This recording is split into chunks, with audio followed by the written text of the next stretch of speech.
오늘 주신 본문의 말씀 가지고 깍두기가 그립습니다. 가장 비합리적인 공동체를 꿈꾸며 라는 제목으로 하는 말씀을 지금 듣도록 하겠습니다. 깍두기가 그립다. 깍두기가 그립습니다. 가장 비합리적인 공동체를 꿈꾸며. 성경은 하나님의 마음을 담아 우리에게 이렇게 외치고 있습니다. 너희들 힘들고 외롭지? 이 거친 세상에서 두렵고 얼마나 힘들고 얼마나 아프니? 하지만 그거 알아?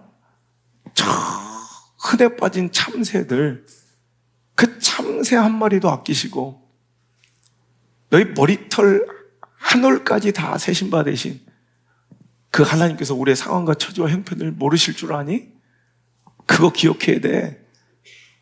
너희들이 아무리 잡고 초라할지라도 네 스스로 보아도 나는 아무 보잘것 없고 내 스스로 보아도 나에겐 소망 없어 보여도 내가 저 하찮은 참새마저 아낄진데 너희들이 그 참새보다 못할 것 같으니? 우리 하나님은요, 이렇게 하찮은 참새도 귀하게 여긴다 말씀하시며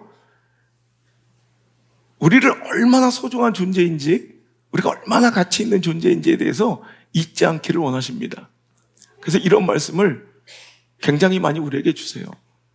오늘 누가복음 12장 말씀으로 은혜 받았지만 마태복음 10장 29절, 30절, 31절에도 동일한 말씀이 기록되어 있는데요. 자, 함께 읽어볼게요. 시작. 참새 2마리가 한 아사리온에 팔리지 않느냐? 그러나 너희 아버지께서 허락하지 아니하시면 그 하나도 땅에 떨어지지 아니하리라. 너희에게는 머리털까지 다 세신 바 되었나니 두려워하지 말라. 너희는 많은 참새보다 귀하니라. 아멘. 참새 2마리가 한 아사리온에 팔리지 않느냐? 그 싸구려 아무것도 아닌 그 참새 2마리, 한 아사리온, 그 불과 몇천 원 안 되는 그 작은 돈에 2마리 살 수 있는 그 참새도 하나님 허락 없이면 이 땅에 떨어지지 않는다는 거예요. 주가 지키신다는 거예요. 너희가 그 참새보다 귀하다는 거예요. 여러분, 이 참새 2마리의 한 아사리온, 이거는 이 시대를, 이 말씀을 듣고 있는 당시 유대인들에게는 굉장히 보편적이고 굉장히 잘 이해가 되는 예화입니다. 우리한테는 되게 생경한 예화 같지만 왜 참새 2마리가 나왔을까요? 여러분, 레위기 14장에 보면 문둥병, 나병에 걸렸던, 한센병에 걸렸던 환자들이 여러분 부정함으로 인해서 이 공동체 밖으로 쫓겨나 정말 처참한 인생을 살아가지만 그 중에서 개 중에는요, 어쩌다 고침받은 사람들이 나온다는 거예요. 자, 이제 완전히 소망 없어서 이제 그 회중 바깥으로 쫓겨나 처참한 삶을 살고 있는 자들 중에, 소망 없어 보이는 자들 중에 희한하게 하나님의 은혜로 고침을 받아 다시 공동체 안으로 들어올 때는 그냥 나 나왔습니다. 혼자 들어오면 안 되고 내가 보기엔, 느끼기엔 깨끗해진 것 같습니다. 이런 게 아니라 정결례를 또 제사장을 통해서 그것이 정말로 나음을 입었다는 판정을 받아야 돼. 자, 그때 그 정결례를 이제 레위기 14장에서 기록할 때, 자, 오늘 제사장이 볼 때 진짜 낫어. 보니까 이 나병이 분명히 낫어. 그러면 그냥 공동체로 딱 아싸 하고 들어오는 게 아니라 정결례를 이제 드려야 되는데, 정결하게 하는 예식, 예배를 드리는데 그 필요한 준비물이 바로 새 2마리와 백향목, 우슬초, 홍실, 즉 빨간색 실입니다. 자, 이걸 가지고 어떻게 하느냐? 2마리 새 중에 한 마리를 흐르는 물에 질그릇을 놓고 그 흐르는 물에서 그 참새를 잡습니다. 피를 흥건히 봤죠? 그리고 나머지 참새 한 마리를 아까 준비했던 백향목과 우슬초와 홍실과 함께 묶어 그 죽은 흐르는 물에 잡은 그 참새 있죠? 그 새의 피를 적십니다. 이해가 되시죠? 백향목, 우슬초, 홍색실과 그 살아있는 새를 죽은 참새의 피를 묻힙니다. 그리고 나서 이제 정결하게 돼야 될 그 나음을 입은 나병 환자에게 그 피를 막 푸석거리겠죠. 백향목, 우슬초, 홍색색 이렇게 함께 있는 이 참새를 그 피를 묻혀, 한 마리는 잡힌 거예요. 피를 묻혀 그 7번을 뿌려요. 그러면 이제 나음을, 깨끗함을 입게 되고, 자, 그 살아있는 참새 한 마리를 이제 들에다가 날려보내. 그러니까 피가 흥건하게 묻어있는 그 참새를 날려보내는 거예요. 이게 나병, 소망 없이 죽어가는 어떤 병자가 나음을 입어 다시 공동체 안으로 회복할 때 치러야 되는 정결 예식. 그러니까 그 정결, 누군가의 회복과 살아남과 부활과 생명에는 항상 이 2마리의 참새가 필요한 거예요. 여기서 새라고 기록되어 있습니다. 분명히 레위기 14장에는 새 2마리를 잡아. 그래서 이 새라고 번역되어 있는 이 치포르, 우리 치폴라 있죠, 치포르라는 이 단어는 일반적인 새라고도 표현되고요. 또 가장 새들 중에 흔해 빠진 참새로도 이제 번역됩니다. 그러니까 참새, 가장 흔해 빠진 이 참새 2마리가 딱 항상 세트로 많이 팔리는 거예요. 왜?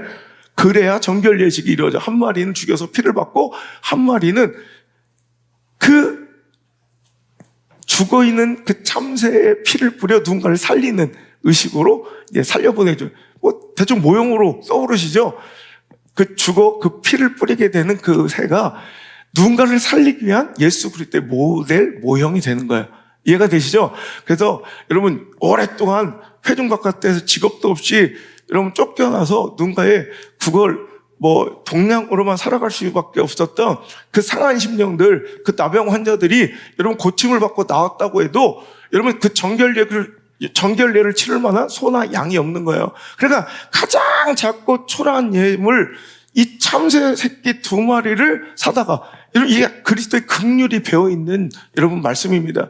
그러니까 그들에게 너 이렇게 귀한 일 생겼으니까, 너 이렇게 인생이 달라졌으니까 너 소나 양을 잡아드려, 이게 아니라 지금까지 너무 피폐하고 처참한 삶을 살았던 그들에게 정말 희망을 줄 수 있는 정말 그리스도의 그 긍휼이 담겨있는 말씀, 저 하찮은 참새 2마리로만 이제 정결례를 치르고 돌아오면 돼. 그래서 당시에 야 참새 2마리가 한 아사리온에 팔리지 않느냐, 이 말은 그 당시 유대인들에게는 이 2마리 세트로 팔리는 이 참새를 여러분 누구나 떠올리며 누구나 받을 수 있는 당시 흔한 예화예요. 이해가 되시죠?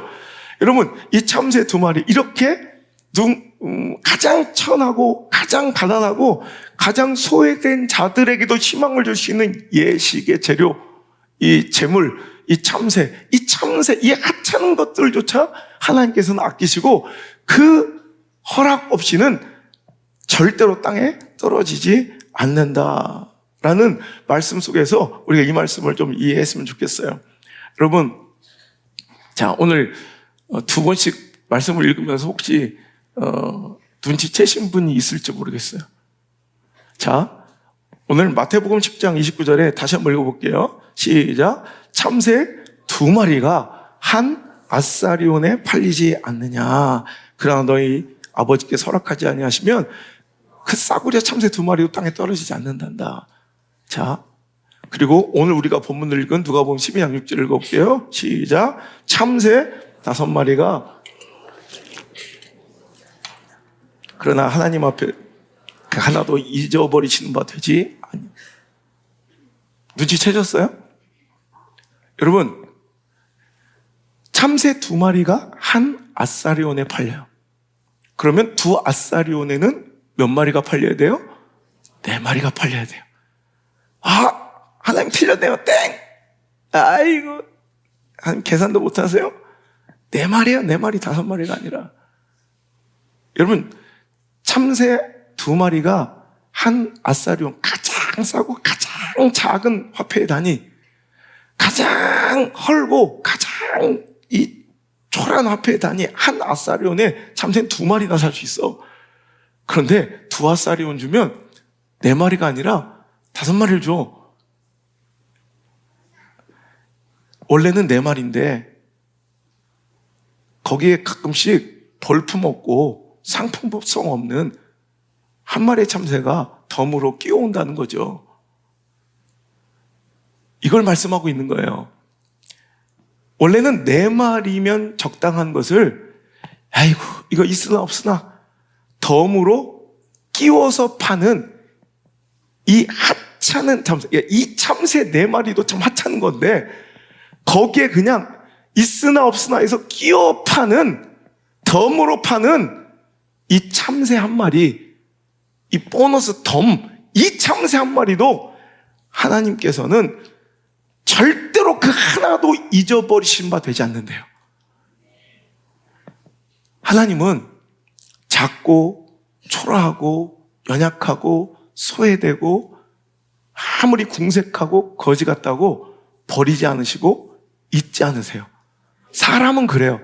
사람은 존귀하고 풍성하고 나에게 이득이 있으면 기억하지만 나에게 필요 없고 별로 초라하고 나에게 이득과 소득이 없는 관계는 잊어버리고, 아니 잊어버릴 것도 없는 관심조차 내 사고 안에 들어오질 않아요. 하지만 우리 하나님 어떤 분이시냐? 그 초라한 참새 2아싸리온 주니까 4마리 주면 족한데, 하여 이거 하나 더 가져가세요.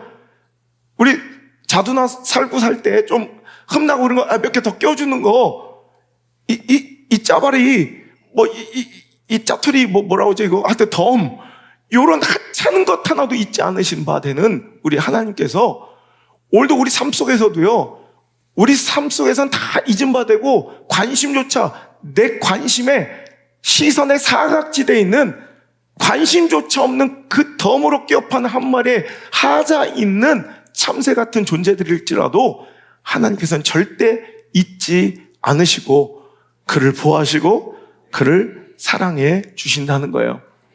우리 한국에는 이런 적당한 용어가 있어요. 바로 그 말이 깍두기예요. 깍두기. 먹는 깍두기 말고, 저 어렸을 때는요, 제가 시골에서 자랐는데 옛날엔 그랬던 것 같아요. 옛날에는 시골에 거지 아저씨들도 꼭 있었고요, 약간 정신이 온전치 못한 누나와 형들도 몇 명씩 꼭 거주했어요. 근데 요즘에는 잘 안 보여. 동네마다 봄에는 꽃을 귀에 꽂거나 비가 올 때는 우산을 벗고 막 다 집어던지고 막 온 동네를 웃으면서 뭐가 그리 좋은지 뛰어다녔던 그 누나들이 요즘엔 안 보여요.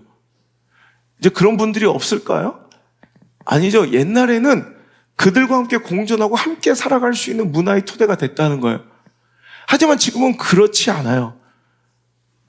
옆집에게도 관심 없고 너무나도 냉정하고 계산적인 이 시대는 그런 분들이 함께 우리 삶 속에서 공존할 공간이 없다는 거예요.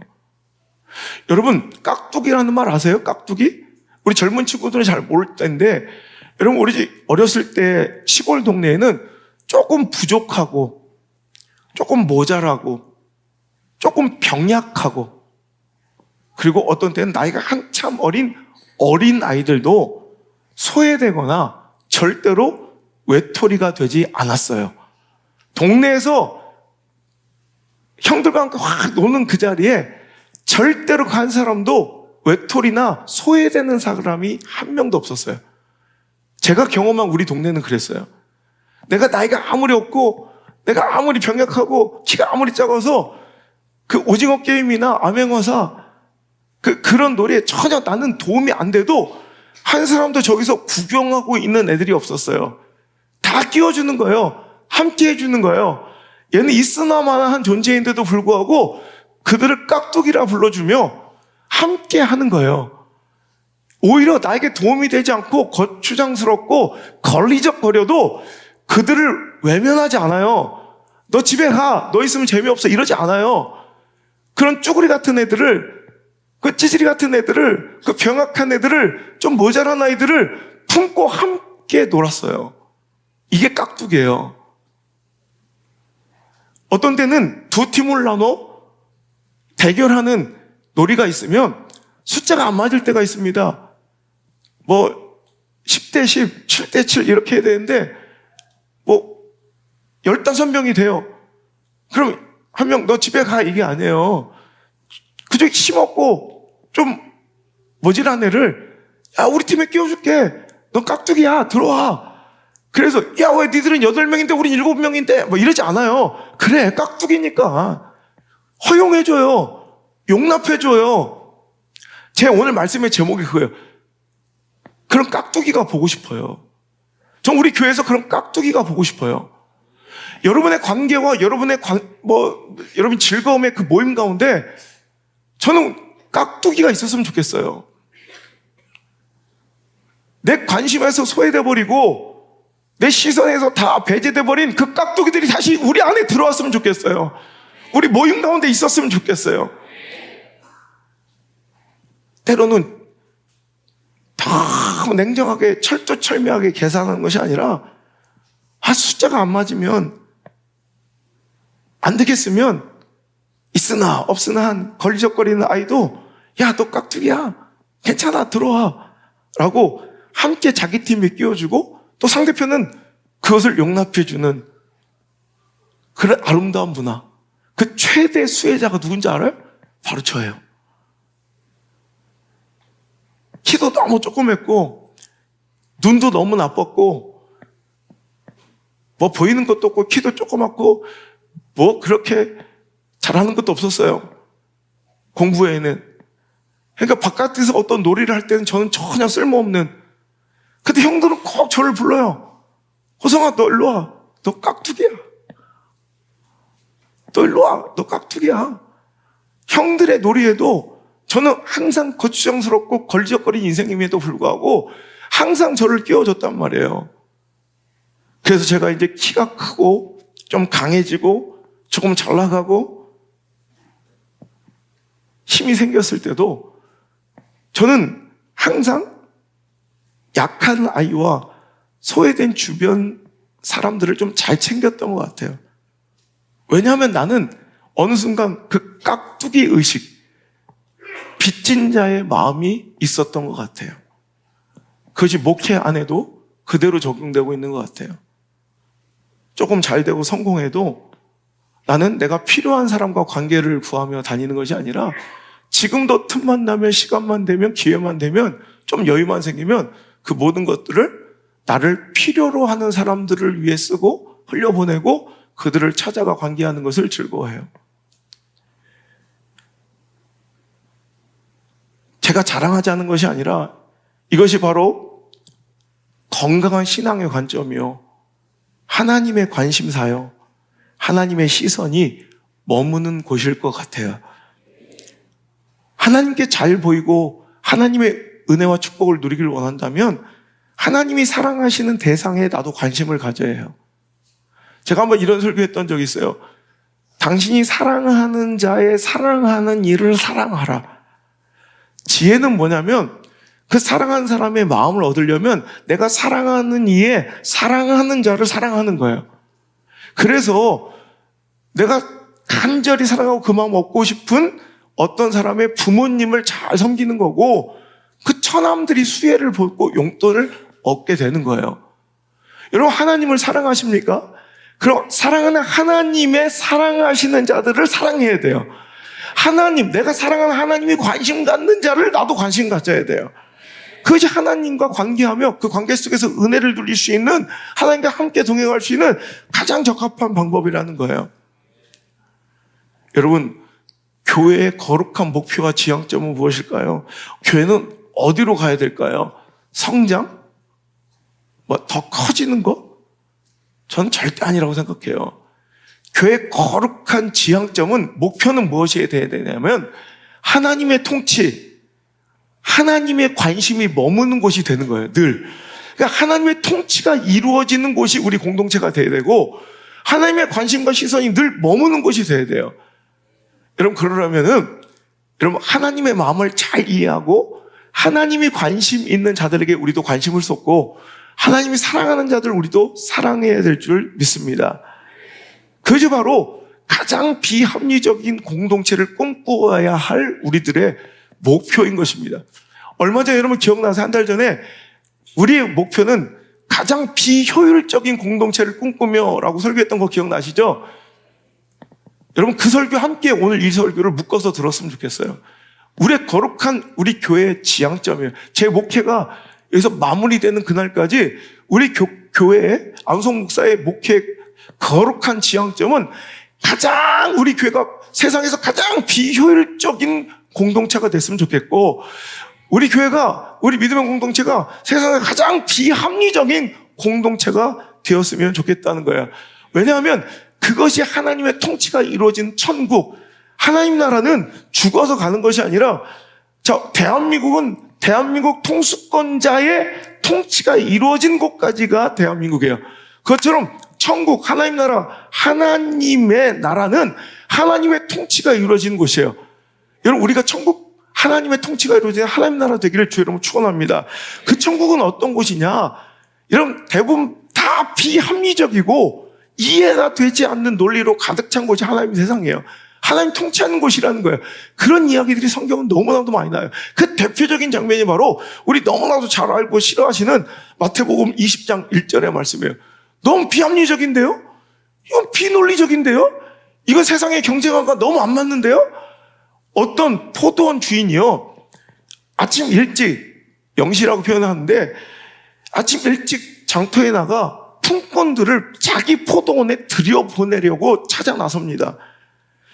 성경을 계속 유심히 읽다 보면, 묵상하다 보면 이 포도원 주인은 자기 포도원에 유익되는 사람들을 골라 어떻게 되면 수익을 창출할까라는 세상적 가치로 여러분 사람들을 만나지 않는다는 걸 봐요.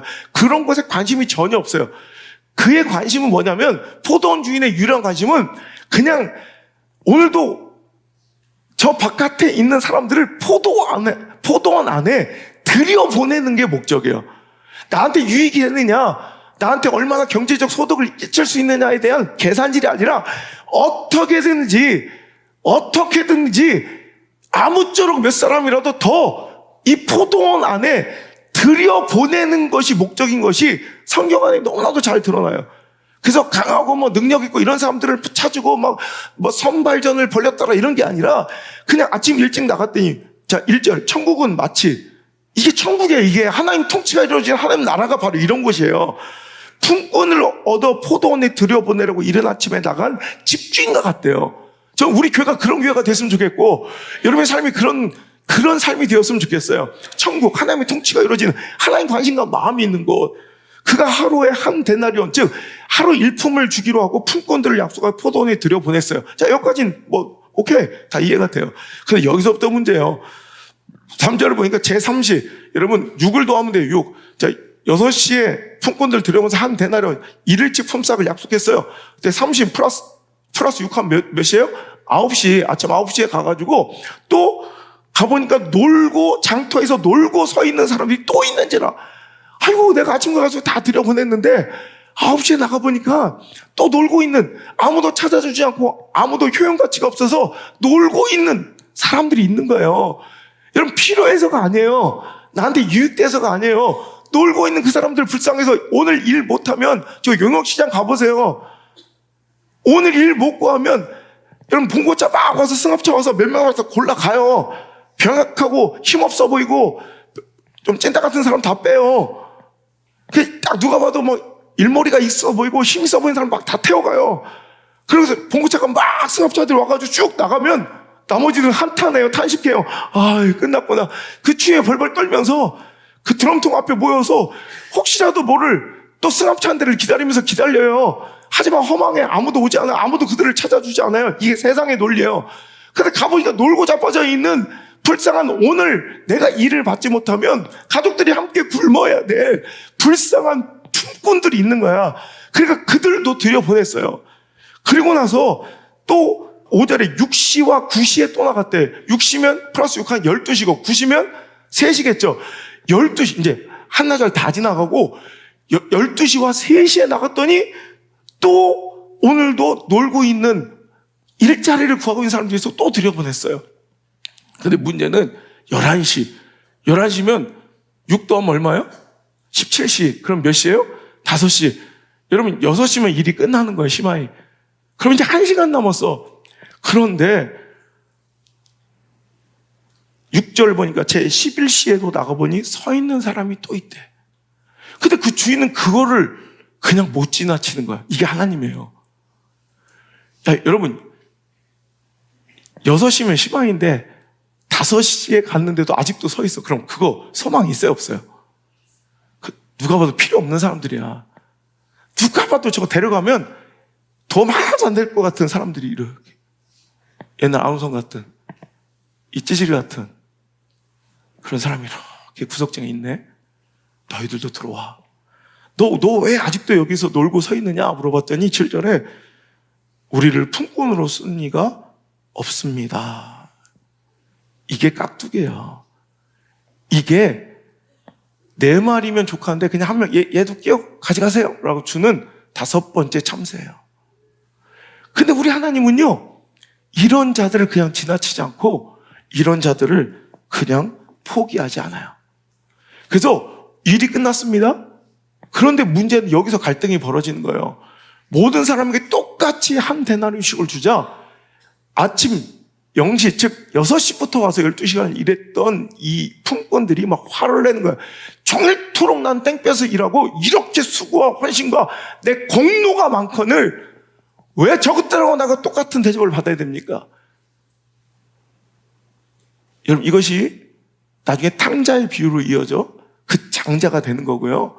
오늘도 이 교회 안의 신앙생활 속에 내가 이 은혜를, 자, 포도원은 천국이라면 내가 이 자격을, 이 천국을 누릴 만한, 내가 구원받을 만한 어떤 당연한 공로와 나의 수고가, 나의 자격이 있다 여기는 사람들이 바로 이 환에는 0시부터 아침 일찍부터 수고하며 공로를 쌓았던 자들이고, 정말 열심히 아버지 곁에서 일했음을 주장하며 탕자를 배척하는 장자의 모습이 바로 오늘 이들의 모습이라는 거예요. 여러분, 우리 교회 안에 신앙생활하는 내가 오늘 이 자리에 있고 구원받은 것을 너무나도 응당하게 당연하게 여기며 공로의식에 쌓여 나는 내 공로가 얼만데, 내가 얼마나 많이 헌신했는데 라고 생각하며 그 정당한 대우와 오늘도 사람들의 칭송과 박수와 목사의 인정을 받고 싶은 사람들이 얼마나 많은지 몰라요. 여러분, 이게 바로 신앙의 실패예요. 하나님께서는 네 것이나 가지고 가라. 나중에 온 이 사람에게 너와 같은 은혜, 너와 같은 것을 주는 것을 내 뜻이다.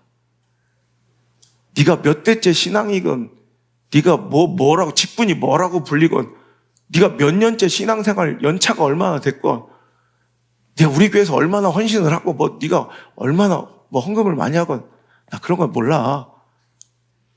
하나님은요, 관심은요, 그 나중 온 자들에게 똑같은 은혜를 주시는 거예요. 내 것 가지고 이게 절대 주권이야. 하나님, 내 것 가지고 내 뜻대로 할 것이 아니냐. 구원은, 은혜는 하나님의 절대 주권이에요. 우리가 어떻게 훼손하거나 주장할 수 없는. 네가 선함으로 날 악하게 보느냐? 네가 선한 자구나. 이게 바리새인들의 공로의식이고요. 신앙생활 좀 한 사람들의 여러분 공로의식이고요. 오늘도 망할 놈의 오늘도 자기의예요. 이거 깨트려야 돼요. 그러고서 하나님 약속하십니다. 이와 같이 나중된 자로서 먼저 되고 먼저 된 자가 나중되리라. 오늘도 이 불편한 예화의 주인공이 여러분 되지 않길 바라고요. 이 기쁘고 행복한 소식의 주인공들이 우리 교회에서는 많이 나왔으면 좋겠어요. 뭐요? 먼저 됐으면서 나중됐다고 탄식하는 거지. 나중된 자가 먼저 돼요. 오히려 정말 하나님의 기쁨과 은혜를 누리는 천국잔치, 돌아온 탕자들의 잔치자리가 매일 반복됐으면 좋겠어요. 누가복음 15장에도 정말 비경제적인 논리, 정말 말도 안 되는 목자, 하나님의 선택, 이게 하나님의 뜻이라고 가르쳐 주신 말씀이 나와요. 양 99마리를 제껴두고 관심 갖지 않고 케어해 주지 않고 그분은 오로지 잃어버린 한 마리 양을 위해서 오늘도 길을 찾아 나서며 오히려 99마리를 그냥 버려둘 수도 있다는 거예요. 그러면서 뭐라고 말씀하세요? 이 땅에서 죄인 한 사람이 회개하여 돌아오면, 즉 길 잃은 양 한 마리가 회개하여 돌아오면 천국에서 회개할 것 없는 99 의인들이 하나님께 기쁨을 주는 것을 싹 다 모아도 오늘도 그 한 마리 양이 돌아오는, 즉 죄인 한 사람이 돌아올 이 자리에 앉는 것, 이것보다 하나님의 즐거움이 될 수는 없다. 여러분, 세상에서는요, 아이고, 그거 매몰 비용이야. 집착하지 말아야 돼. 한 마리 딱 버려버리고 과감하게 99에게 투자하고 신경 써서 이들을 잘 케어해서 여러분, 이들을 번식시키는 게 훨씬 더 경제적인 논리고 탁월한 경영 능력이에요. 그래, 빨리빨리 성장이 이루어져야죠. 아니에요. 하나님의 선택은, 그래, 99을 약간 섭섭하고 서운할지라도 잃어버린 양 한 마리에 관심을 쏟아부어 그를 살리는 것이 하나님의 뜻이다. 즉, 하나님의 관심과 통치가 이루어지는 곳은 바로 이런 곳이니, 우리 교회는 어떤 곳이 돼야 돼요? 오늘도 여러분, 그 양 99마리보다 한 마리 잃어버린 양에 관심 갖는 교회와 기관들 되시길 바라고, 우리 여성교회, 권사회, 안수접사회, 하여튼 모든 선교회들이 여러분, 이런 관심사를 가지고 하나님의 시선 가지고 살아가야 될 줄 믿습니다. 여러분, 요한복음 5장 1절에 저는 굉장히 재미있는 전혀 새로운 관점의 은혜를 받았어요. 여러분, 요한복음 5장 1절 우리가 너무나 잘 아는 말씀인데 한번 읽어볼까요? 요한복음 5장 1절 시작. 그 후에 유대인의 명절이 되어 예수께서 예루살렘에 올라가시니라. 예루살렘에 있는 양문 곁에 히브리 말로 베데스다라고 하는 연못이 있는데 거기 행각이 5 있고 그 안에는 많은 병자, 맹인, 다리 저는 사람, 혈기 많은 사람들이 누워 물의 움직임을 기다리니 이는 천사가 가끔 못에 내려와 물을 움직이게 하는데 움직인 후에 먼저 들어가는 자는 어떠한 병에 걸렸든지 낫게 되밀어라. 거기 38해 되는 병자가 있는데 예수께서 그 누운 것을 보시고 병이 벌써 오래된 줄 아시고 이르시되 네가 낫고자 하느냐? 병자가 대답하여 주여, 물이 움직일 때 나를 못에 넣어준 사람이 없어. 내가 가는 동안에 다른 사람이 먼저 내려가나이다. 예수께서 이르시되 일어나 네 자리를 들고 걸어가라 하시니 그 사람이 곧 나와서 자리를 두고 걸어가니라. 이날은 안식일이니라. 자, 보세요. 오늘 베데스다라는 연못이 있어요. 근데 이 베데스다 연못 근처에는 수많은 병자, 맹인, 다리 저는 사람, 혈기 많은 사람, 이 혈기 많은 사람, 그러니까 정말 온갖 병자들과 정말 약자들이 다 와 있어. 왜? 여기에는 전설이 있거든. 베데스다 연못에 가끔씩 물이 막 요동해. 그걸 사람들은 천사가 와서 목욕은 아니죠. 하여튼 그냥 내려온대. 목적 없이. 천사가 가끔 이 연못에 내려오는데, 여러분, 그때마다 물이 막 움직인다고 생각하는 거야. 그러니까, 물이 이게 간헐천이었든지, 하여튼 물이 막 요동한대요. 그걸 사람들은 천사가 내려왔다고 생각해. 그래서 천사가 내려왔다는 확신 속에 그 물이 요동하면 이건 천사가 있는 거야. 그때 가장 먼저 그 연못에 뛰어든 사람은 그게 어떤 병자든지, 어떤 연약함이 있는지 그 문제가 풀어졌다는 거예요. 그러니까 여기에는 수많은 사람, 그 믿음을 가지고 수많은 사람들이 모여 있어. 어디에? 베데스다 연못에. 여러분 보세요. 되게 뜨거운 신앙 같고요. 그 모습을 보세요. 믿음 있잖아요. 내가 저기 가면 살겠다는 믿음이 보이잖아요. 그죠? 믿음의 행위처럼 보이고 또 강렬한 열정적인 영적 활동처럼 보이는 현장 아니에요? 뜨거운 믿음 생활 같이 보이지 않아요? 열심히 있는 신앙생활처럼 보이지 않아요? 이 베데스다 연못? 야, 저 믿음 가지고 모였네. 그 믿음 없이 거기 와 있겠습니까? 믿으니까 왔죠. 그리고 막 가끔 언제일지 모르지만 연못이 막 동할 때마다 사람들이 막 간절한 믿음 가지고 막 달려들어가 막 물에 막 빠지는 거예요. 그럼 되게 영적인 열정적인 신앙생활, 뜨거운 믿음 생활처럼 보이지 않아요? 그래서 저는 제일 재수없는 모습이 바로 이런 모습이에요. 여러분, 수많은 사람들이 이 연못에, 이 베데스다 안에 각자의 믿음 가지고 모였네. 그런데 그 의도는 내가 바라고 원하는 것들을 각자 마음속에 소원을 두고 모였네. 그래서 연못 동하기를 기다리는 그 뜨거운 열정들이 있네. 은혜 받기를 원하는. 연못이 움직이네. 은혜가 터지네. 그럴 때 어떤 사람들이 이제 뛰쳐드는 거야.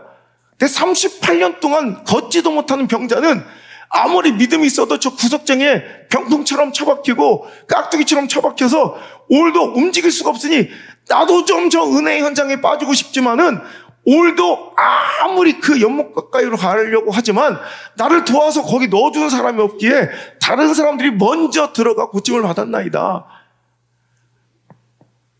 여러분, 예수님이 거기에 개입하세요. 그리고 그 모든 세상의 선착순의 논리를 깨트려 버리시고 그냥 그를 고쳐주세요. 여러분, 왜 제가 거친 말로 이 베데스다의 모습이 정말 재수 없는 모습이라고 했냐면, 여러분, 이게 바로 승자 독식이에요. 가진 자가 모든 것을 다 취하고 선착순, 제로섬 게임, 그 가진 자가 모든 걸 다 취하는, 여러분, 약육강식, 승자 독식, 선착순, 제로섬 게임, 이런 정치적 이런 용어들이 통용되는 것이 바로 베데스다 연못이에요. 여러분, 저는 교회는 절대로 세상의 가치와 논리가 지배해서는 안 된다고 생각합니다. 세상의 시스템이, 세상의 법칙이, 세상의 질서가 그대로 교회 안에 작동되고 있다면 그건 결코 교회가 아닐 거예요. 세속화된, 건강하지 못한, 오히려 세상을 변화시키는 개혁의 주체가 아니라 변화돼야 될 개혁의 대상이 되어버리는 거예요. 여러분, 교회가 껍데기만 갖추고 믿음이 있어 보이고 신앙의 열정적인 막 그런 모습들로 뜨겁고 뭔가 영적인 활동들을 아무리 하고 있는 것 같아도 여기에 세상의 시스템이 그대로 작동되고 세상의 질서와 세상의 논리가 그대로 작용되고 있다면 이게 무슨 교회냐니까. 세속화, 세상과 다름없이 변해버린, 세상의 논리와 질서가 그대로 통용되는 세속화는 여러분 교회가 아님을 보여주는 결정적인 단서예요. 오히려 이 세속화된 건강하지 못한 교회는 신앙의 정수인 사랑, 우리가 믿는 그 믿음의 최고의 가치인 사랑, 그 사랑의 정신을 위배한 개혁의 세상이 되어버리고 맛을 잃어버린 짓밟혀야 될 길가에 버려진 소금이 되어버리는 거예요. 굉장히 신시대, 굉장히 믿음이 있어 보여. 강렬한 영적 활동들이 막 일어나. 뜨거운 믿음 생활처럼 보이고 열심히 있는 신앙 생활처럼 사람들에게 칭찬도 받고 막 그냥 부러움도 사. 하지만 이런 세속의 논리, 세상의 질서가 장악하고 있는 곳이라면 그것은 바른 믿음이 아닐 거고 건강한 신앙이 결단코 아닐 줄 믿습니다. 여러분, 어떻게 교회 안에 약육강식, 승자 독식, 적자 생존, 선착순, 제로섬, 여러분, 이런 용어들이, 이런 세상의 법칙, 육적인 원리가, 이 죄인들의 논리가 여러분 이곳에 작동될 수가 있겠습니까? 약육강식, 승자 독식, 적자 생존, 선착순, 이런 베데스다의 논리는 바로 세상의 법칙이고 육적인 원리이고 죄인들의 논리인 줄 기억하시길 바랍니다. 예수님이 개입하셨다, 예수님이 다스리고 계시다, 그 증거는 뭐예요? 그런 모든 선착순의 논리를 깨트려버리고 승자 독식의 원리를 뒤집어 버리시고 그에게 관심 가지고 그를 살리세요.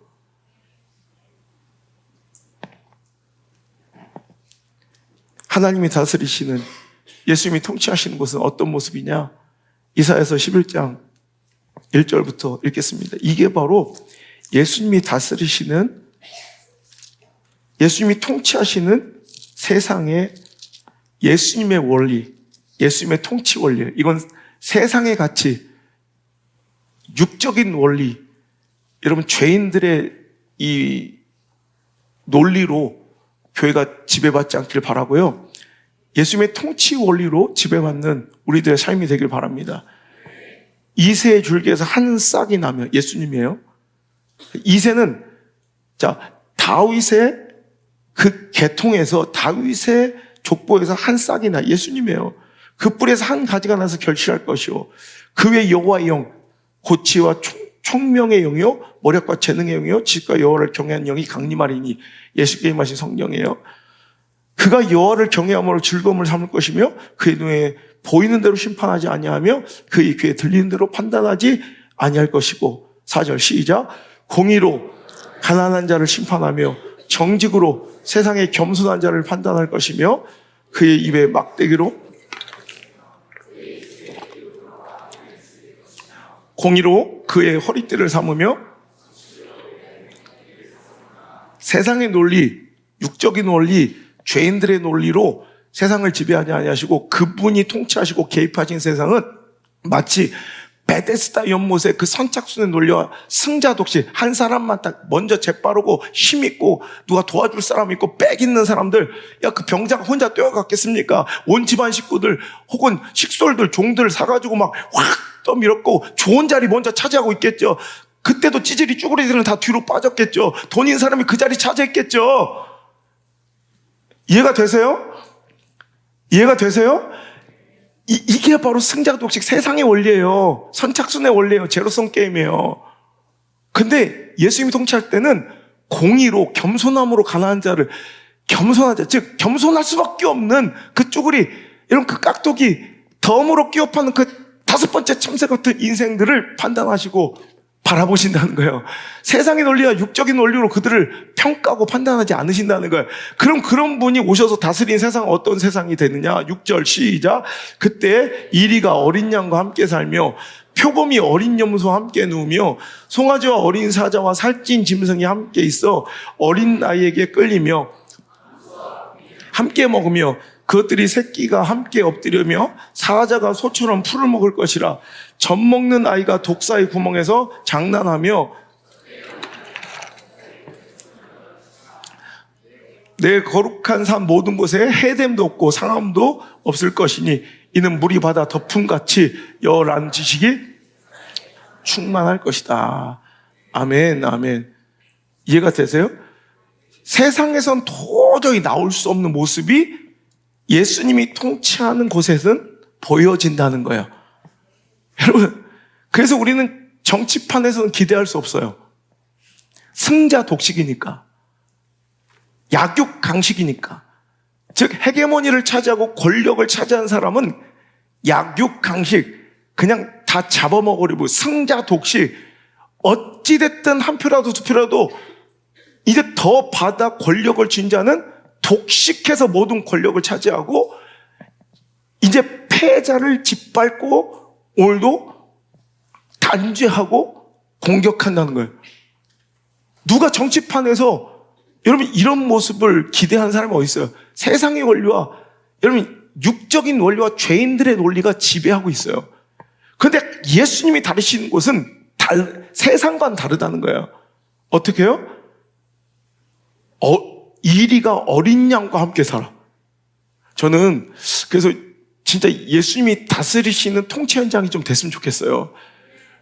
아무쪼록 그리스도인들만이라도 힘을 가지고 여러분 능력을 가지고 권력을 가지고 부여함을 가지게 될 때 여러분이 이 이리처럼 강해져도 어린 양과 함께 살 수 있는, 표범과 어린 염소가 함께 누울 수 있는, 송아지와 어린 사자가 여러분 살찐 짐승이 함께, 사자가 막 군침을 흘리지 않는, 살찐 짐승과 사자가 같이 뒹굴러, 그리고 어린 아이에게 질질 사자가 끌려다녀. 여러분 멋지지 않아요? 이건 세상에서는 안 돼. 예수 그리스도가 통치하는 마음에서만 이루어지고, 예수 그리스도가 통치하는 공간에서만 이루어지고, 예수 그리스도가 통치하는 삶에서만 보여지는 모습이에요. 암소와 곰이 함께 먹어요. 젖 먹는 아이가 독사구멍에서 장난을 하며, 젖된 어린이가 독사가 득실거리는 굴에 손을 넣어도 괜찮아. 여러분, 저는 이 아름다운, 이거는 그냥 어떤 상징적인 어떤 미사여구가 아니라 정말 우리 삶에서 보여져야 될 반 베데스다. 여러분, 포도원의 그 아름다운 주인의 마음을 품은 자들의 모임. 한 마리 잃은 양을 비합리적인 반경영 논리로, 비합리적인 선택으로 품을 수 있는 삶. 여러분, 이런 멋진 삶이 우리의 모습 속에서 이번 한 주간에 우리 삶 속에서 좀 이루어질 수 있기를 주님을 축복합니다. 왜 성공해야 될까요? 여러분, 왜 부여해야 될까요? 왜 잘 나가야 될까요? 왜 권력을 줘야 될까요? 나는 그리스도인이라 세상과 다른 원리와 논리가 내 삶 속에서 작동되는 것을 보여주는 거예요. 봐라! 이게 예수 그리스도의 통치의 시스템이고 통치의 메커니즘이고 하나님의 다스린 나라의 원리, 작동 원리다라는 것을 여러분이 잘 돼서 보여줬으면 좋겠어요. 여러분이 좀 잘 돼서 한번 보여줄 수 있는, 그래서 내가 세계 곳곳 다니면서 여러분의 잘됨을 자랑하는 것이 아니라 여러분의 잘됨과 성공과 축복을 통해 이루어진 그 하나님 나라를 자랑할 수 있는, 베데스다의 선착순이 깨어지고 야곱 장식의 논리가 깨어지고 승자 독식의 삶이 깨어진 우리 성도들의 그리스도인 닮은 삶을 여러분 자랑하고 증거할 수 있는 멋진 인생들이 여기서 많이 탄생할 수 있기를 주의 이름으로 축원합니다. 하나님은 약자, 소외된 자를 아끼시고 너무너무 사랑하세요. 그래서 성경 속에 율법까지 제정하셔서라도 약하고 소외된 자를 아끼시고 사랑하시며 긍휼히 여기시는 하나님이에요. 레위기 19장 9절 이하에 보면 추수 때 그래서 모퉁이는 베지 말고 그 모퉁이까지, 여러분 밭에 벨 때, 추수할 때 악착같이 그 모서리까지 베지 말고 모서리 귀퉁이는 다 남겨둬라 이거야. 떨어진 나달 주지 말라 이거야. 왜? 그거 가난한 사람도 와서 그거라도 베어가게. 떨어진 나달이라도 주서 롯처럼 하루를 살 수 있게. 포도를 딸 때도 다 싸그리 따지 않고 남겨두는 거예요. 누구라도 와서 먹게. 여러분 인생도 그렇게 주변에, 여러분 나의 그 관심으로 여러분 따먹을 것이 있는 포도, 주술 나달이 있는 삶, 모퉁이가 넉넉하게 여유롭게 그 부분을 남겨놓은 인생들 되시기를 주의 이름으로 축복합니다. 신명기 21장에는요 정말 짐승처럼 부르짖어야 될 포로에 되기까지 관심과 사랑을 두라 그랬어요. 그 포로를 데려와 마치 아내 삼기를 원하면 그 부모를 위해서 애통하여 울고 또 그를 아내 삼을지인데 절대로 노예 취급하지 말라는 거예요. 그러다가 혹시라도 이혼하게 되면 너 옛날에 노예였으니까 노예처럼 다시 부리면서 혹시 돈 받고 파는 사람 절대 안 된다는 거예요. 그를 자유위원처럼 놓아야 돼요. 여러분 이런 약자에 대한 배려가 너무너무 많이 나와 있어요.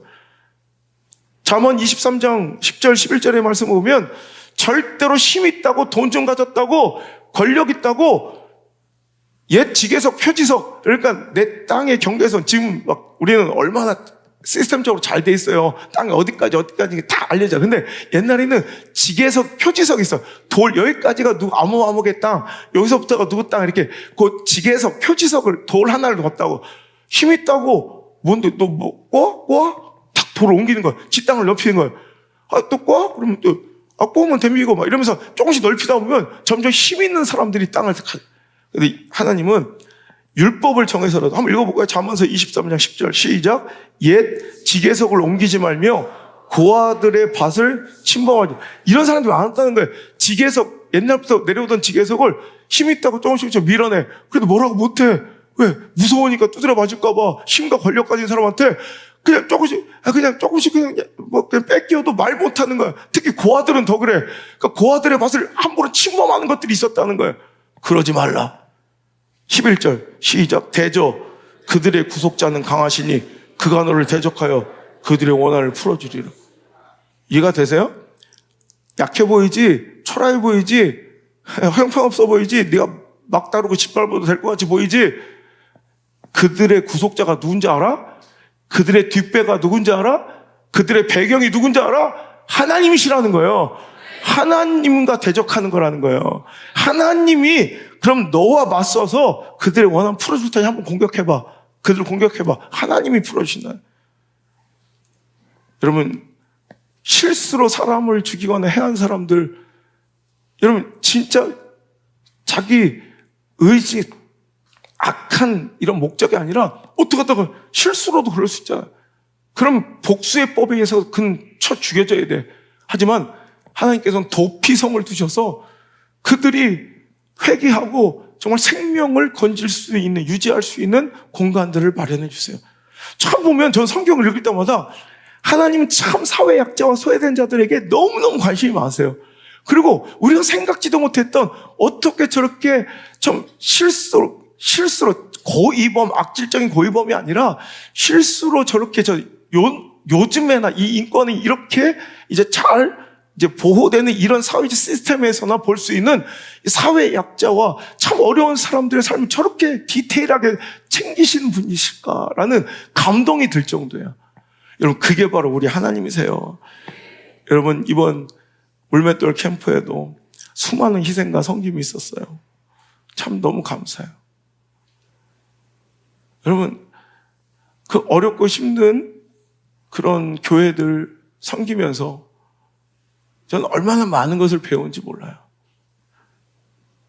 마지막에 참 내가 다 얘기할 수도 없을 만큼 어떨 때는 뭐 상처도 있고 장교회를 섬기다 보면 내가 얼마 전에 우리 사역자들이 이렇게 제가 다른 걸 보고 이번 캠프 얘기 아니에요. 뭐 어저께 다른 일이 하나 있었는데 저 때문에 사역자들이 울더라고.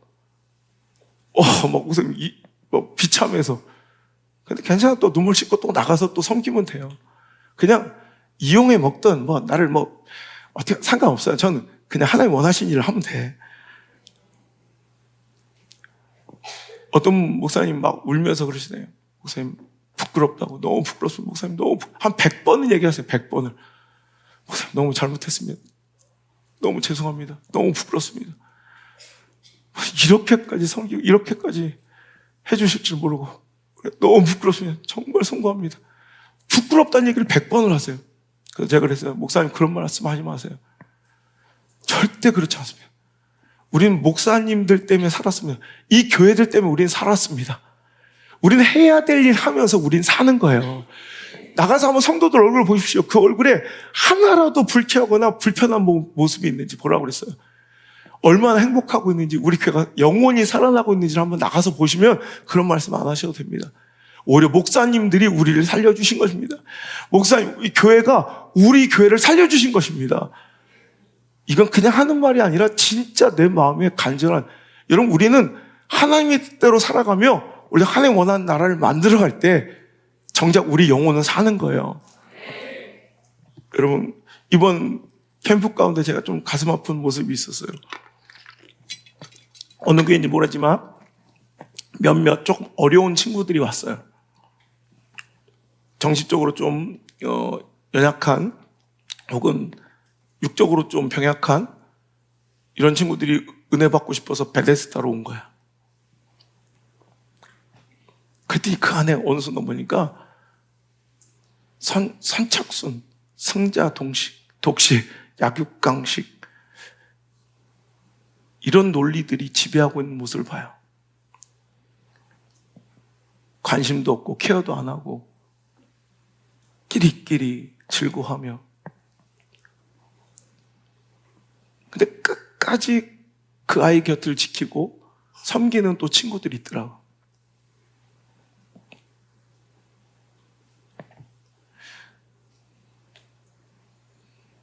한 좀 연약한 자매가 아무도 챙기지 않는 그 모습 속에서 어떤 보니까 안나가 끝까지 그 아이하고 함께 있더라고. 그래서 참으로 그게 옳은 선택이야. 죽을 때까지 그렇게 살아야 돼. 내가 어저께 안나한테 했단 얘기예요. 하나님이 너무너무 기뻐하시고 고마워하셔. 우리 같은 것들한테 하나님이 고마워하시는 유일한 순간은 그 약자를 사랑하고 소외되고 연약한 자에게 관심을 품고 사랑을 품는 사람들이에요. 옆에서 조롱하고 비난하는 사람들 정신 차리고 회개해. 회개해.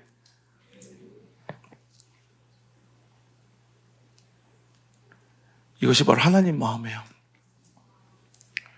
마태복음 25장 40절에 저는 하나님의 눈물이 보이고 울음소리가 들려요.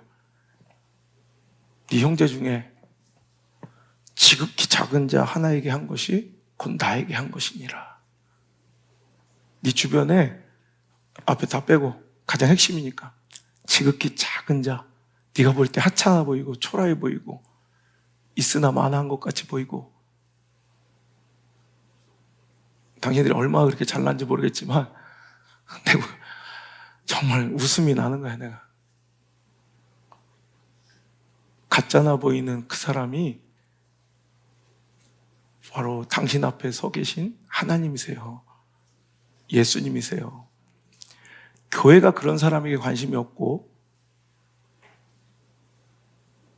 학교가 그런 사람에게 관심이 없고, 성도가 그런 사람에게 관심이 없고, 목사가 그런 사람에게 관심이 없고, 선생이 그런 사람에게 관심이 없다면 이건 교회가 아니고 학교가 아니고, 저는 절대로 죽어도 비즈니스 하지 말아야 될 직업이 3개 있다고 생각해요. 목사, 의사, 교사. 목사는 한 사람의 영혼을 책임지는 거예요. 의사는 한 사람의 생명을 책임지는 거예요. 교사는 한 사람의 삶을 책임지는 거예요. 근데 어떻게 그거 가지고 장사해요? 어떤 판단 기준으로 나누고 쪼개고 가르고 평가해? 여러분,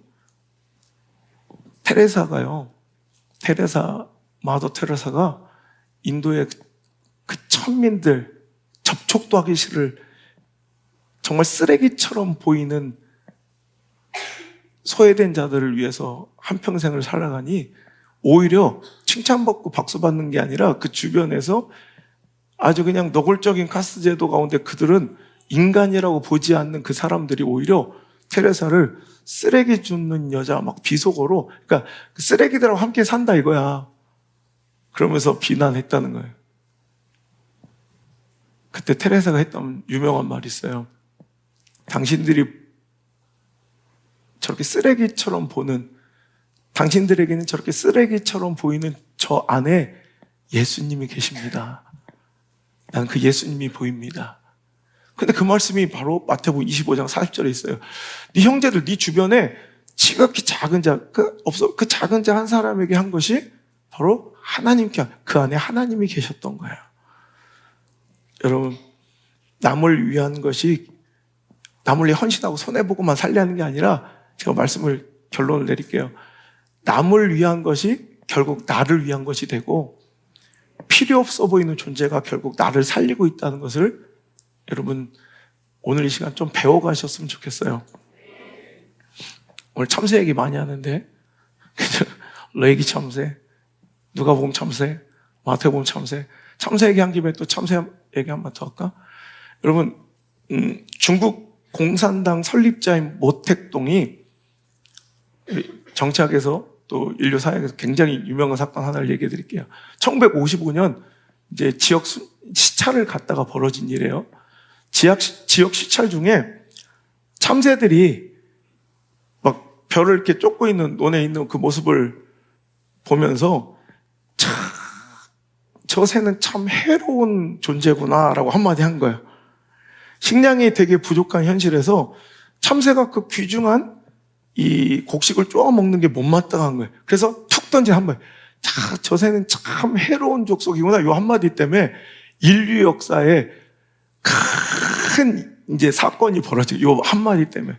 그때 이제 그 모택동의 그 말 한마디에 이제 주변의 관료들이 막 난리가 나서 참새를 박멸하기 시작하는데, 이제 기관지나 신문, 라디오, 물론 거리의 확성기까지 이제 참새 박멸 운동이 벌어진 거예요.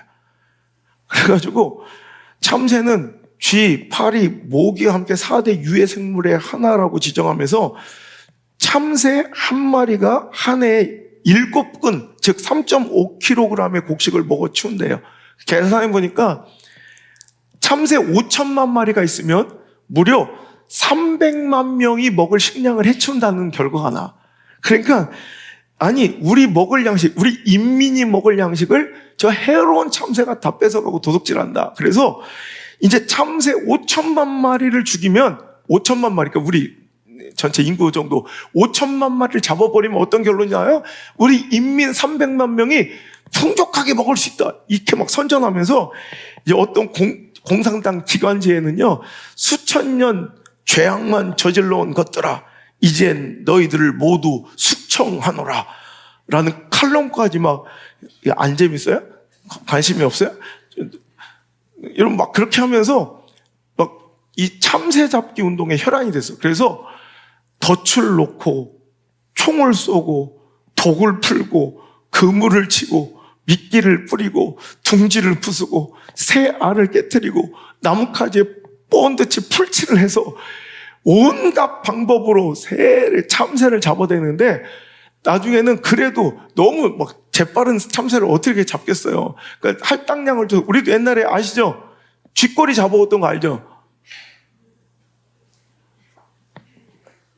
쥐 잡아오는 거 몰라요? 그 쥐꼬리 검사 받고 그랬는데 하여튼 뭐 그런 거 똑같은 거예요. 그래서 할당량이 있어. 우리 저기 잔디씨 모아오는 거 몰라요? 우리 동네만 시킨 거야? 편지봉투에 우린 잔디씨 힘들어 죽겠는데 손톱에 한 2달 동안 안 가셔.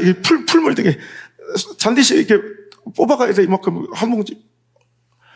우리 동네만 공산당했네. 공산당이 지잡아가고 잔디씨 모아온 거 했는데 그래? 하여튼 그랬는데 하여튼 그것처럼 할당량을 줬어요. 그래가지고 온 인민들이 중국에서 막 그냥 덧 놓고 총 쏘고 미끼 뿌리고 독약 풀고 막 둥지 부수고 알 깨고 막 별짓거리를 다 하는 잡는데도 애들이 너무 약삭빠르고 재빠르니까 날아다니까. 그래서 연구 끝에 재밌는 거예요. 참새가 연구해 보니까 계속 지속적으로 2시간 날면 지쳐서 떨어져 이제 과로사 하더래. 그래서 그 학술 연구를 통해서 이제 온 인민들이 또 우리 중국은 또 인구도 많지 않으니까 깽가를 들고 막 세숫대를 막 두드리면서 그리고 애들은 막 장대기를 흔들면서 막 참새들을 막 참새들이 처음 도망가는데 어디 앉으려고 그러면 애들이 계속 장대기를 들고 막 그랬더니 진짜로 참새가 앉을 곳이 없잖아. 막 날아다니다가 2시간 되면 투수가 다 떨어지는 거야. 그래서 잡아주기 위해서 대대적인 성공을 거둬가지고요. 1955년 툭 던진 말 한마디가 1958년 11월까지 거의 약 4년 동안 잡아 죽인 참새가 무려 19억 6천 마리, 거의 20억 마리를 잡았어요. 중국 전역에 흩어진 참새들을 죄다 박멸한 거예요. 이렇게 참새들을 조직적으로 박멸한 결과 중국은 과연 어떤 대가를 치러야 했을까요? 참새가 곡물을 먹는다는 것을 곡물만 먹는다고 성급하게 판단해버린 것이 문제였어요. 1958년까지 참새가 20억 마리, 19억 6천 마리 학살되면서 사실상 중국 내륙의 참새씨가 말라버린 이제 이듬해 1959년 풍년을 기대했는데 300만 명 이상의 식량이 더 나올 것으로 기대했는데 정부와 농민들의 기대와는 달리 참새가 먹어치우던 메뚜기를 위시한 참새에게 피식당했던 해충들이 개체수가 폭발적으로 증가하면서 해충이 막대한 규모로 발생하면서 이런 원인 등으로 중국사에 지금까지도 역사에 남을 대흉년이 왔어요. 대흉작이 벌어져서 공산당 정부 발표로 공식 발표로 무려 그해 굶어 죽은 아사자가 2천만 명이 나왔어요. 2천만 명. 그런데 학계 추산으로는 이건 공식 그냥 기관지에서 공식 천명한 게 2천만 명이고 학계 추산 최소 3천만 명에서 최대 4,500에서 6천만 명이 죽었을 것으로 즉 아사자 굶어 죽었을 것으로 판단을 해요. 사랑하는 성도 여러분, 어떤 때는 나에게 해가 되는 관계, 나에게 별로 존재 자체가 유익이 되지 않는 것처럼 보이는 그런 관계가 내 주변에 있어요. 그런데 잠언서 16장 4절의 말씀 따라 여호께서 온갖 것 그 쓰임에 적당하게 지으셨나니 악인도 악한 날에 적당하게 하셨느니라. 그래서 악인의 기준은 나지 하나님이 아니세요. 내가 볼 때 악인처럼 보이는, 내가 볼 때 허접하게 보이는, 내가 볼 때 불필요하게 보이는, 내가 볼 때 하찮게 보이는 이 기준은 나야, 나. 그 모든 것들을 하나님께서는 귀하게 꼭 하나님의 목적에 필요한 대로 적당하게 지으셨는 줄 여러분 믿으시길 바랍니다. 모두가 함께 사는 것이 하나님의 뜻이요. 오히려 나에게도 그것이 일방적인 희생과 손해가 아니라 결국 유익이며 생명을 주고 있음을 하나님의 선하심을 믿는다면 그것 또한 믿으시면 아멘.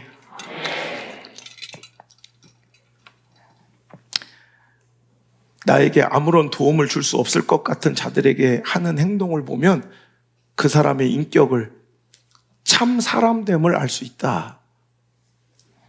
제가 좋아하는 책에 나오는 글인데요. 나에게 아무런 도움을 줄 수 없는 자들, 그런 자들에게 보이는 행동을 유심히 보면 그 사람의 인격이 보이고 그 사람은 어떤 사람인지 참 인간됨을 거기서 판단하는 거예요. 그래서 기브 앤 테이크라는 책에 보면 레스토랑의 웨이터, 이런 약자들에게 함부로 대하는 사람들은 절대로 좋은 사람 아니야. 내가 우리 자녀들한테 항상 어릴 때부터 교육시켰던 게, 여러분 저랑 같이 밥 먹는 사람들은 아무리 제가 교육시켜도 잘 안 하는데 저랑 같이 밥 먹어본 사람 알까요? 제가 얼마나 감사합니다는 표현을 그 종업원들에게 많이 하고, 저랑 골프 쳐본 분들 알까요? 딱 써서 책 갖고 기다리는 법이 잘 없어요. 또 완벽하게 없다고 그러면 맨날 이것들이 또 내가 떼와야 되니까, 여러분 항상 같이 마주 가서 책 받을 때마다 고마워요, 감사합니다. 절대로 함부로 반말하거나 무시하지 않아요. 우리 자녀들한테 나는 공부를 잘하는 말은 해본 적이 없어. 근데 약자나 어려운 사람을 무시하는 건 용납을 못해. 어릴 때부터 우리 아이들은 교육받기를, 짜장면을 배달 오시는 분들에게도 모두가 나가서 인사를 해. 고맙습니다. 감사합니다. 그리고 그 모든 것들을 어떻게 정리해서 깨끗하게 고맙습니다 표현하며 내놓아야 되는지 어릴 때부터 교육식. 오죽하면 지금이야 막 배달 앱 때문에 그런 문화가 바뀌었지만 옛날에는 한 업소에 한 분이 계속 배달을 하셨잖아요. 그때 그 배달을 그만두고 다른 곳으로 가시는 그 배달원이 우리 집에 와서 인사를 하고 가요. 울면서. 그동안 고맙다고. 여러분 이런 경험이 있어요, 여러분 인생에? 우리 집에서는 너무나도 빈번한 일이에요. 여러분 절대로 여러분 주변에 하찮게 보이는, 나에게 아무런 도움을 줄 수 없을 것 같은 사람들에게 여러분 정말 신사적으로 예의 있게 존중하는 마음으로 여러분 대하시길 바랍니다. 그거 못하면 리더가 리더 그런 건 그건 인간도 아닌 거야. 보면 조금 잘 나가고 조금 똑똑하고 공부 좀 잘하고 다 이런 것들을 딱 보면서 인간도 아닌 것처럼 보는 애들이 몇 명 있어요. 저는 글렀구나. 쟤는 안 되겠구나. 이런 걸로 여러분 사람들을 평가하고 박수 쳐주면 걔 망치는 거야. 영국의 시인이자 비평가인 세무얼 존슨이 한 말이에요. 인간의 진정한 가치는 그가 자신에게 아무런 도움도 되지 않을 사람을 어떻게 대하는가에서 드러난다. 여러분의 진정한 가치를 여러분에게 아무런 도움이 되지 않을 것 같은 그 사람에게 대하는 당신의 모습을 통해 정말 하나님의 마음, 하나님의 성품, 하나님의 통치를 여러분의 삶 속에서 꼭 발현하시고 보여줄 수 있는, 우리 좀 성숙하고 좀 멋지고 좀 인격적이고 신사적인 그런 멋진 모습의 삶을 좀 살아내고 돌아오시길 바랍니다. 탕자의 비유, 우리에게 해악만 끼치고 배은망덕한 그놈이 돌아왔는데 잔치를 벌여주는 것, 이것이 교회의 모델이에요. 이게 교회의 모형이에요. 우리 교회, 내가 늘 얘기하죠. 장자들의 놀이터가 되지 말고 탕자들의 잔치자리가 됐으면 좋겠다. 여러분, 이건 그냥 구호가 아니에요. 진짜 그렇게 돼야 돼요. 요즘 제가 너무 감사한 것은 이렇게 매주 새 생명이 얻어지고 수많은 사람들이 매달려서 그 영혼을 품고 섬기는 바나바 사요, 새가족부 사요, 우리 성도님들의 전도. 난 이게 너무 감사해. 진짜 너무 행복해. 왜? 이게 교회거든요. 교회가 숫자적으로 늘어나고 껍데기가 커지는 게 아니라 교회 다움이 교회예요. 교회 다워야 교회인 거야. 탕자의 잔치자리. 여러분, 그런데 탕자가 돌아오는 것이 별로 기쁘지 않은 사람도 있죠. 여러분, 이런 문제. 탕자가 돌아올 때 가장 슬퍼하는 자, 탕자가 돌아올 때 가장 싫어하는 자는 주일학교 어느 여름 성경학교의 문제였어요. 뭐예요? 장자? 어떤 애가 살찐 송아지. 나는 죽었구나.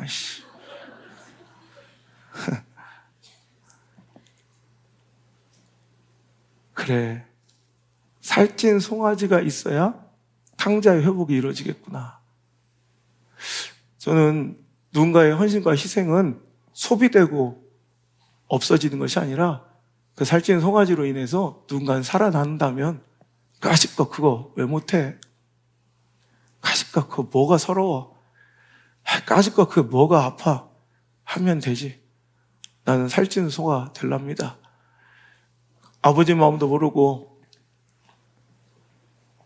오히려 분노하며 탕자의 돌아옴에 관심 없는 장자 되지 마시고, 여러분, 이 비합리적인 내 삶의 주변에 깍두기처럼 보이는 아이들이 함께 어울려 더불어 사는 것은 경제 논리로, 세상의 가치로 보면 안 되는데 누구의 논리로, 누구의 눈으로, 누구의 마음으로 보면 될까요? 아버지의 마음.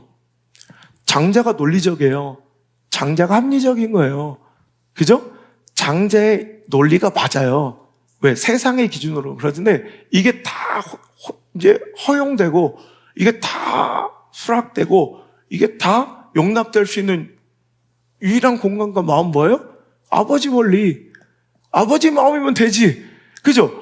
아니, 아버지가 너 조금 돈 없고 너는 좀 내가 너 의지하고 내가 너 노년에 덕 보려고 내가 연금도 안 붙고 너한테 투자했는데 너 이거밖에 안 돼. 넌 땡. 뭐 이러지 않잖아요. 아버지의 마음이 있으면 되겠더라고. 베데스다에 예수님의 원리가 작동되고 그 인력 시장에 포도원 주인 하나님의 마음이 개입되고 이 탕자의 집에 아버지의 마음의 원리가 작동되면 이거 되는 일이에요. 그 아버지가 우리 아버지시고. 아멘. 그 5번째 참새, 그 하찮고 보잘것없는 쭈구리, 찌질이 변변치 않은 참새가 바로 저 아닙니까? 우리 아닙니까? 근데 그 5번째 참새, 깍두기도 사랑하시는 우리 하나님, 그 하나님 우리 아버지신 것이 너무 감사합니다. 여러분, 더 나아가서 우리가 약자예요. 그리고 우리가 지금 변변치 않은 참새일 수도 있지만, 여러분, 이 말씀 속에서 아버지의 원리가 작동되면 그럼 비천한 나마저도 사랑하신 그 하나님의 은혜를 오늘 발견하시고, 여러분 휴가 가시는 분들 많은데, 여러분 그 은혜, 여러분 막 풍요하고 놀고 먹는 것에 참된 위로가 있는 것이 아니라 나를 향한 하나님의 마음 아는 것이 참된 위로예요. 참된 평강이에요. 그 평강 여러분의 삶 가운데 누려지길 바랍니다. 하찮아 보이고 버려져야 마땅하고 상한 갈대 같고 꺼져가는 심지 같은 나를, 그 덤으로 끼워주는 찌질하고 쭈구리 같은 깍두기 같은 나를, 하찮은 덤 같은 나를 잊은 적 없으시고 끝까지 붙드시며 그 연약함을 크신 팔로 덮어주시고 나의 약함을, 나의 죄를, 나의 실수와 과오를 덮으신 우리 하나님 감사합니다. 그 하나님의 사랑과 은혜로 내가 여기 있나이다. 이제 장자가 되어 어느덧 그럴듯하게 일하고 있고 뭔가 내가 된 것 같습니다. 그러니 탕자가 하찮아 보이고 귀찮아 보일 때가 있습니다. 주님 용서하여 주옵소서. 오늘도 말씀으로 내 심령을 쪼개고 깨트려 주시고, 오늘도 우리의 시선이 하나님의 관심 가운데 머물기를 원합니다. 우리의 마음이 하나님의 마음을 품기를 원하고 우리의 심장이 하나님의 심장을 이식받기를 원하오니, 우리의 눈동자를 통해 하나님의 눈물이 흘리기를 원하오니, 우리 가운데 주님 마음을 주옵소서. 주님의 시선을 주옵소서. 오늘도 깍두기가 그리운 시대를 살아갑니다. 연약하고 보잘것없어 보이는, 하지만 하나님께서 절대로 하찮게 여기지 아니하시는 우리 하나님의 사랑, 하나님의 관심을 우리 열심히 품는 교회가 되게 하시고, 그런 삶과 인생이 될 수 있도록 더 넉넉하게 품을 수 있는 멋진 인생, 더 큰 인생, 축복받은 인생 될 수 있도록 주여 인도하여 주옵소서. 그래 저들 통해 수많은 자들이 주님 품에 돌아와 덩실덩실 춤추는 탕자의 잔치자리가 우리 교회의 정체성 되게 하여 주옵소서. 살찐 송아지처럼 마음껏 희생하고 헌신하며 누군가의 회복과 살림을 돕는 아름다운 인생들 많아지게 없어서, 이제는 주 예수 그리스도의 크신 은혜와 내 하나님 아버지의 놀라우신 사랑과 그와 같이 버려져야 마땅할 날을 절대로 포기하지 않으시고 오늘도 늘 곁에 계시며 우리 손 꼭 붙들어 주시며 변함없이 우리를 일으켜 주시는 성령님의 따뜻한 손길, 오늘 이 자리에 나와 있는 모든 사람들 위해, 오늘 함께 예배한 모든 영상 예배자들 위해 영원토록 함께 계시기를. 오늘도 슬피 울며 무관힘 속에서 아파하는 소외된 약자들 위해 1초도 떠나지 마시고, 1초도 떠나지 마시고 영원히 머무시기를 간절히 또 간절히 축원하옵나이다. 아멘.